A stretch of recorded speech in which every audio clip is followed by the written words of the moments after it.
አሁን እንደምታውቁት በዓለ ሃምሳ ነው አይደል? በዓለ ሃምሳ ለምንድን ነው ሳናቋርጥ የምንበላው? እግዚአብሔር በአብይ ጾም ገፍቻችኋለሁና ልካሳችሁ ብሎ ነው አይደለም እኮ። ለምንድን ነው በዓለ ሃምሳ ዝም ብለን ረቡዕም ዓርብም የምንበላው? ለማይቋረጠው ለመንግሥተ ሰማያት ረፍት አረወንት ሁናችሁ ብሎ ነው። ቅምሻ ናት። በበዓለ ሃምሳ ንስሐ መግባት ስግደት መስገድ ይቻላል የሚል ጥያቄ ተጠይቄያለሁ። ይህንን መልስ ለመመለስ ወይም ደግሞ ማብራሪያ ለመስጠት መጥቻለሁ። በዓለ ሃምሳ ሮብና ዓርብ የማይጾመው ለምንድን ነው? እንደው እንዲህ ብሎ የሚጠይቅ ሰው መገኘቱ ራሱ ትልቅ ነገር። ለምን መሰለሽ? ብዙ ሰው ዓርብ ሮብ ለምን እንጾማለን ይላል እንጂ ጾሙ ሲቀር ለምን አንጾምም አይልም።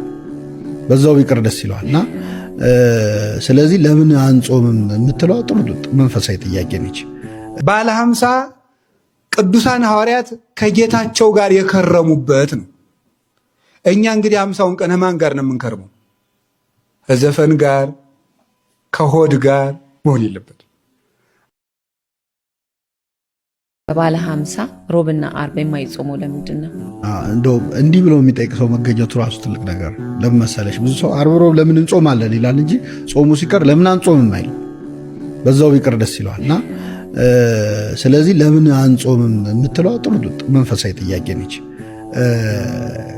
ዓርብና ረቡዕን በበዓለ ሃምሳ አንጾመው እነዚህ ሰዎች 50 ቀን ሙሉ ጾመው ተጎድተዋል። ትንሽ ይጠገሩ ተብሎ አይደለም። እንደዚህ አይነት ሁለት ምክንያቶች ናቸው። አንደኛው ስለ ጾም ነው። በትክክል ከጾም ነው፣ ስለ ጾም ነው። እንዴት መሰለሽ? ዐቢይ ጾም የሚጾመው በቤተክርስቲያናችን ስርዓት የመጀመሪያው ሳምንት እስከ 12 ሰዓት ነው። ዘወረደ ሳምንት እስከ 12 ሰዓት ነው። ከቅድስት ጀምሮ እስከ ኒቆዲሞስ መጨረሻ ላይ ከሆሳና በፊት እስካለው ድረስ ደግሞ የሚጾመው እስከ 11 ሰዓት ነው። ከዛ ሰሙነ ሕማማት እስከ 13 ሰዓት ነው። እስከ ምሽቱ 1 ሰዓት ድረስ ጨረቃ እስኪታይ ድረስ ሰሙነ ሕማማት። ከዛ በኋላ ዓርብ ዕለት እስከ ትንሣኤ እሑድ ያለው አለ አይደል 33 ሰዓት ነው። ከጌታ ስቅለት በኋላ 33 ሰዓት ነው። በነገራችን ላይ ጌታ ምድር ላይ 33 ዓመት ነው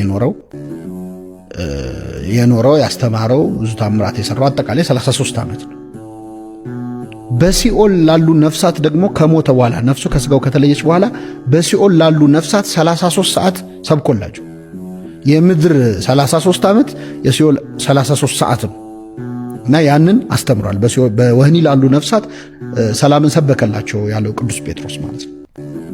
ስለዚህ ከ12 ሰዓት ስንጾም የጨመርናት ሰዓት ማለት ነው ከ9 ሰዓት እስከ 12 ሰዓት ያለቻት እሷን በትክክል አንድ ሰው ከጾመ ከዛ እስከ 11 ሰዓት ሲጾም እሱንም ከጾመ ከዛ በኋላ ደግሞ መጨረሻ ላይ ያለውን 33 ሰዓት ከጾመ ሲደመር 126 ሰዓት ይሆናል። 126 ሰዓት ማለት በበዓለ ሃምሳ የማንጾማቸው ዓርብና ረቡዕ ሰዓቶች ናቸው። ስለዚህ ኦልሬዲ በትክክል ሰምተናት በዛ ደረጃ ከጾምን ዓርብና ረቡዕን ጾመን ነው የጨረስነው። ዐቢይ ጾም ላይ ስለተጾመ ነው የማይጾመው ማለት ነው። ይህን ጠንቅቆ ግን የማይጾም ሰው ካለ ደግሞ ሁለተኛው ግን ምክንያት ትንሣኤ ማለት 50 ቀን እየተከበረ አይደለም። 50ውን ቀን እንዳንድ ቀን ነው ቤተክርስቲያን የምታየው፣ እንዳንድ ቀን። አሁን 50ውን ቀን ሙሉ ክርስቶስ ተነስቷል፣ በእውነት ተነስቷል ይባላል። እንደ አዲስ ዛሬ የተነሳ ጠዋት የተነሳ እንዲመስል ነው። ለምን? ያንን እንዳንድ ቀን ነው ቤተክርስቲያን 50ውን ቀን የምታየው። ስለዚህ በትንሣኤው ቀን መጾም ይሆንባታል። ለዛ ነው 50ውን ቀን ያለ ጾም እንድናሳልፍ የምታደርገው። ጸሎትም ግን መንፈሳዊ ነገሮችን መተው አይገባም። በመብላ በመጠጣት ብቻ መከበር የለበትም። ዋነኛ ምክንያቱ ይሄ ነው። ብዙዎቻችን የምንጾመው እስከ 9 ሰዓት ነው። አልጾምንም መጾም አለብን ማለት ነው ሮብና ዓርብ። ከዚህ በኋላ እችን ከሰማችሁ በኋላ ሞክሩት። በጣም ጥሩ ነው። ጾም የሚጠቅመን ለራሳችን ነው። በነገራችን ላይ ከእውቀት ማነስም ነው። ግን በሥርዓተ ቤተክርስቲያን እስከዚህ ሰዓት ጾሙ ብላ ቤተክርስቲያን ታለማምዳለች። ሰሙነ ሕማማትን ግን ሕማማትን ያልጾመ ሰው ራሱ በደዌ በተለያየ ሕመም ራሱ ሕማማት ላይ ያልጾመ ሰው ሲሻለው ያችን ሳምንት አስቦ እንዲጾም ያዛል የቤተክርስቲያን ሥርዓት። እንግዲህ ሰኞ ጀምሮ ደግሞ ይችን የምናበላሽበት ጊዜ ነው። ችግሩ እሱ ነው ማለት ነው። በዓለ ሃምሳ ቅዱሳን ሐዋርያት ከጌታቸው ጋር የከረሙበት ነው። እኛ እንግዲህ 50ውን ቀን ማን ጋር ነው የምንከርመው? ከዘፈን ጋር ከሆድ ጋር መሆን የለበት። 40ውንም ከክርስቶስ ጋር 50ውንም ከክርስቶስ ጋር። እስቲ አንድ ጊዜ ጾሙንም ከክርስቶስ ጋር በሉ፣ ፋሲካውንም ከክርስቶስ ጋር በሉ፣ አንዴ እንድገም። ጾሙንም ከክርስቶስ ጋር፣ ፋሲካውንም ከክርስቶስ ጋር፣ ሶስት እናድርገው። ጾሙንም ከክርስቶስ ጋር፣ ፋሲካውንም ከክርስቶስ ጋር። እንደሱ አይደለም። በጾም ጊዜ የሆነ ሰዓት ትበላለህ፣ የሆነ ሰዓት አትበላም አይደለም። በበዓለ ሃምሳ ግን የሆነ ሰዓት አትበላም፣ የሆነ ሰዓት ትበላለህ የሚባል የለም። ሁሉ ይህ ማለት ምን ማለት ነው? በመንግስተ ሰማያት የማይፈራረቅ ደስታ ሰጣቸዋለሁ ማለት ነው። በዓለ ሃምሳ የመንግስተ ሰማያት ምሳሌ ነው። ስለዚህ ሰኞ ጀምረን ወደ መንግስተ ሰማያት እንግባ እንጂ አግባ መልስ ብለን ወደ ሆድ ውጊያ መግባት የለብንም ጎበዝ። እንዴ እውነቴን ነው። መጥነን መመገብ አለብን ከዚህ በኋላ። 50ውን ቀን ከማን ጋር ነው ያልኳችሁ? አቤት ከክርስቶስ ጋር ነው እንዴ። አባ መቃርስን መነኮሳት ተሰብስበው ሄደው አባ አቤት የበዓል እንደው 3 ወይን እንጠጣ አሉት። የበዓል ሰይጣን ከሌለ ጠጡ አለች።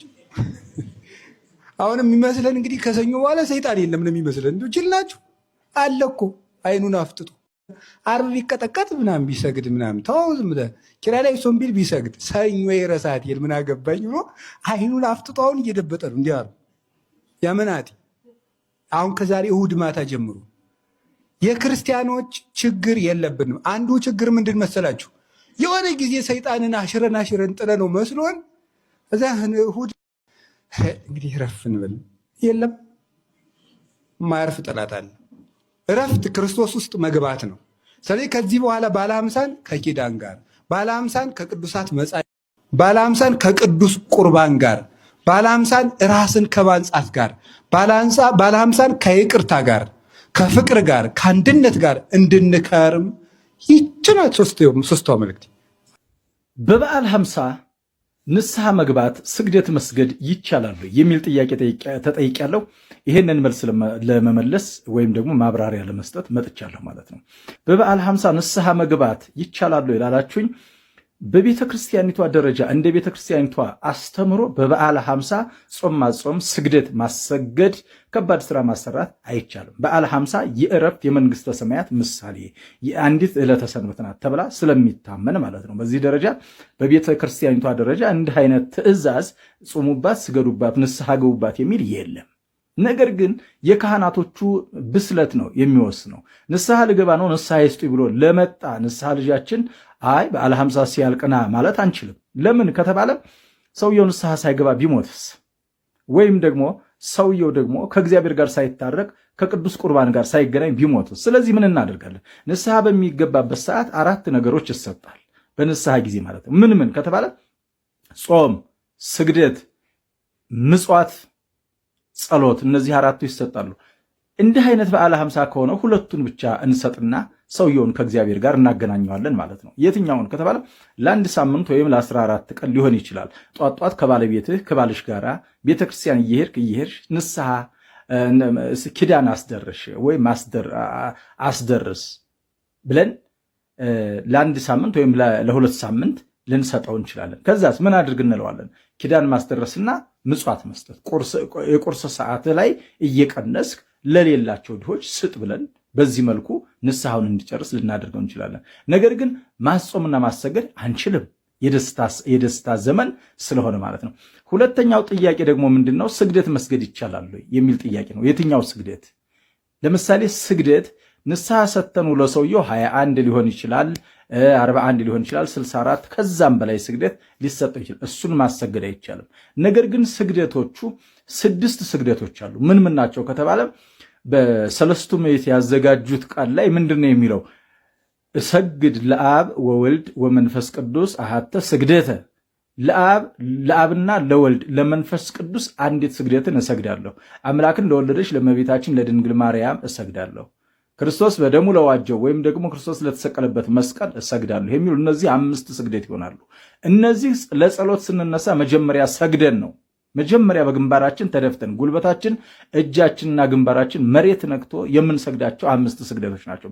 ጸሎቱን ከጨረስን በኋላ ደግሞ ጸሎቴን ያልከለከልከኝ በፊትህ እንዲቆም ያበቃኸኝ አምላኬ ስምህ የተመሰገነ ይሁን ብለን አሁን ለአብና ለወልድ ለመንፈስ ቅዱስ አንዲት ስግደት ሰግዳለሁ ብለን በግንባራችን ድፍት ብለን ሰግደን በደስታ ተነስተን እንሄዳለን ማለት ነው። እነዚህ 6 ስግደቶች በሰባቱም የጸሎት ጊዜያት ይሰግዳሉ። እሁድ ሊሆን ይችላል፣ ቅዳሜ ሊሆን ይችላል፣ የእመቤታችን የድንግል ማርያም በዓለ ማርያም ሊሆን ይችላል፣ በዓለ ቅዱስ ሚካኤል ሊሆን ይችላል፣ በዓለ እግዚአብሔር ሊሆን ይችላል። እነዚህ ሁልጊዜም የሚሰገዱ ስግደቶች ናቸው። የቆረበም ያልቆረበም የሚሰግዳቸው ስግደቶች ናቸው።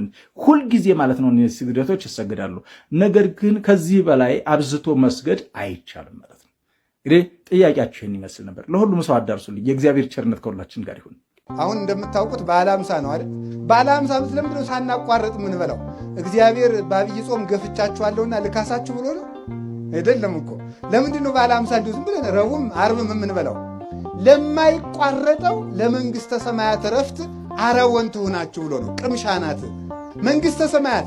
ፀሐይ፣ ጨረቃ፣ ከዋክብትን የማትፈልግ ብርድ የሌለባት፣ ረሃብ የሌለባት፣ ከገቡ መውጣት ካገኙ ማጣት የሌለባት፣ አንተ ትልቅ ሰውነ በላይ ቁጭ በል፣ አንተ ትንሽ ሰውነ በታች ቁጭ በል የማይባልበት፣ አንተ ንጹሕ አልለበስክም፣ አንተ ንጹሕ ለብሰሃል የማይባልበት፣ አንተ የገሌ ዘር ነህ፣ አንተ የነገሌ ዘር ነህ የማይባልበት፣ አንተ ሊቅ ነህ፣ አንተ ደንቆሮ ነህ የማይባልበት፣ አንተ ሹም ነህ፣ አንተ አልተሾምክም፣ አንተ ባለጸጋ ነህ፣ አንተ ድሃ ነህ፣ አንተ ተምረሃል፣ አንተ አልተማርክም የማይባልበት እኩል ሰው ሁሉ ክርስቶስን መስሎ ወይ ከጉኑ ተመልከቱ፣ ለሃን ተመልከቱ፣ አሃደ መሬተ ለሃዱ ኖላዊ ለአንድ እረኛ ለክርስቶስ አንድም መንጋ የምንሆንባት ወይ ወሀገራት ይትፈቅድ ተመልከቱ፣ ፀሐይ ወርሃ ያብር ሁላቲ ያች ሀገር አለ ተመልከቱ፣ ፀሐይን አብሪልኝ፣ ጨረቃን አብሪልኝ፣ ከዋክብትን ድመቁልኝ የማትል ክረምትና በጋ፣ በጋና ክረምት፣ መዓልትና ሌሊት፣ ብርድና ሐሩርና ቁር የማይፈራረቁባት፣ ደዌና ጤና የሌለባት፣